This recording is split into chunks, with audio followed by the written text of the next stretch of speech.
All right, if you're gearing up for a final exam, or you're just really curious about how your own mind works, you have come to the perfect place. We're about to break down the neuroscience of how you remember things, why you sometimes forget, and how you can actually use that knowledge to your advantage. Okay, let's just dive right in with a puzzle that I'm sure we've all faced. How is it that you can do something as complex as riding a bike totally on autopilot, but then you struggle to pull up a simple fact you know you studied for a test? Well, the answer is that your brain isn't using just one memory system. It's using two, and they play by completely different rules. And right there lies the answer to that puzzle, the brain's most basic division of labor. See, memory isn't just one thing. It's more like a team of specialists. And the two biggest players on that team are what we call knowing what and knowing how. So on one side, you've got explicit memory. This is your conscious memory, the stuff you can actually declare. Knowing that Paris is the capital of France or remembering what you ate for breakfast, that's all explicit. But on the other side, there's implicit memory. This is your knowing how memory. It's for skills, for habits, like tying your shoes or typing on a keyboard. It's automatic, it's non-conscious, and it is incredibly hard to explain. I mean, seriously, try to tell someone exactly how you keep your balance on a bike. You just do it.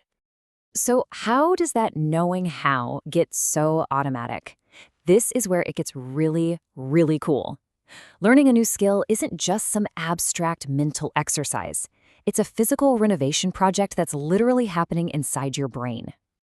Okay, what you're looking at are maps from a rat's motor cortex. That's the part of the brain controlling movement. Now, focus on that image on the left, the untrained rat. See that yellow area?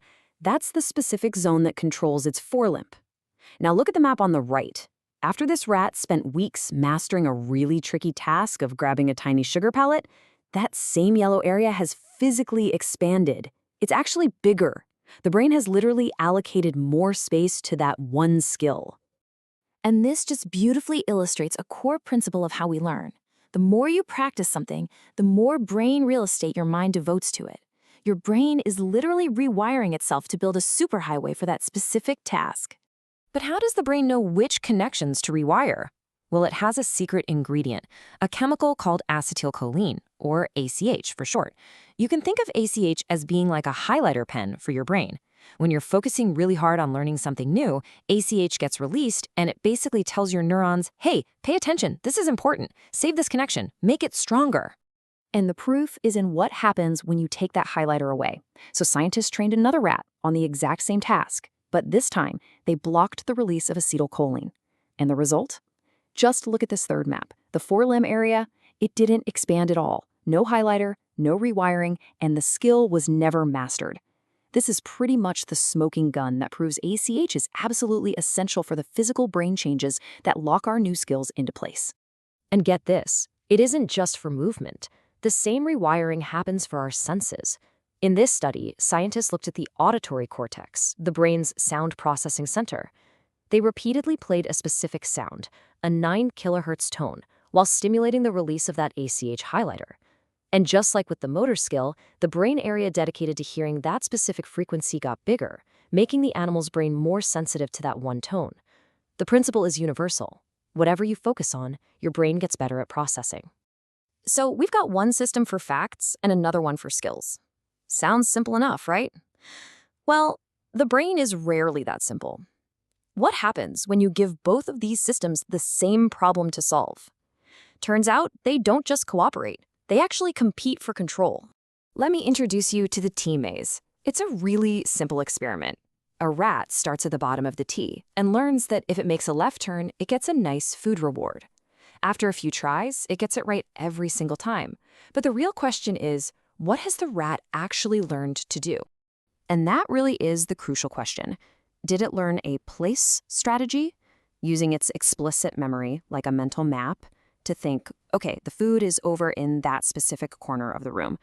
Or did it learn a response strategy, using its implicit memory to just build a simple automatic habit of, whenever I get to this point, I turn left? Okay, so here's the fascinating part. The brain learns both of these strategies at the exact same time, just using two different parts.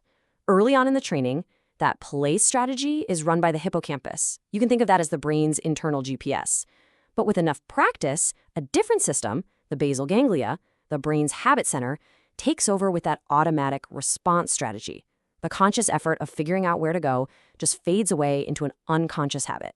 So this is the big reveal. These memory systems aren't just working side by side. They are in a constant tug of war for who gets to control your behavior. If scientists turn off the hippocampus early in the training, the habit system takes over right away. If they turn off the habit system late in training, the rat suddenly switches back to using its mental GPS. They are both in there, just waiting for their chance to take the wheel. Now let's zoom back in on that place system, the hippocampus. It does way more than just remember locations. It's our brain's master storyteller. It's responsible for what we call episodic memory, our memory for entire events, the rich, detailed stories that make up our lives. This is absolutely mind-blowing. Scientists recorded a single neuron in a rat's hippocampus while it ran a maze. The green dots show every time that neuron fired. Now look closely. It fires in the middle part of the maze, but it fires most intensely when the rat is about to go to the arm on the right. This neuron is kind of like a fortune teller. It's not just saying you are here, it's saying you are going there. It's encoding the entire story of the journey, past, present, and future, all at once. Okay, let's switch gears to the type of memory that you're using this very second to follow what I'm saying. It's called working memory, and you can basically think of it as your brain's temporary mental sticky note. A really great analogy is to think of a working memory as your computer's RAM or just a mental scratch pad. It's where you hold information online for just a few seconds so you can work with it, whether that's doing a math problem in your head or just remembering the beginning of this sentence long enough to understand the end. Now, scientists test this with something called a delayed response task, and it's actually really simple. Step 1, you see a target, like a dot, flash for a second on a screen. Step 2, the dot disappears, and for a few seconds, that's the delay, you have to hold its location in your mind. Step 3, you act on that memory by moving your eyes to where the dot used to be. That crucial ability to hold information online during the delay, that depends on the brain's CEO, the prefrontal cortex, right behind your forehead. It's in charge of focus, planning, and short-term memory. So what do you think happens if we have the CEO temporarily take a coffee break? The result is pretty striking. As you can see from this chart, when the prefrontal cortex is working normally, the error rate on that task is super low. But when it's temporarily switched off, the error rate just skyrockets. The subjects just can't hold that location in mind across the delay. It's a crystal clear demonstration that the prefrontal cortex is our mental sticky note. All right, let's boil all this down for your final exam review.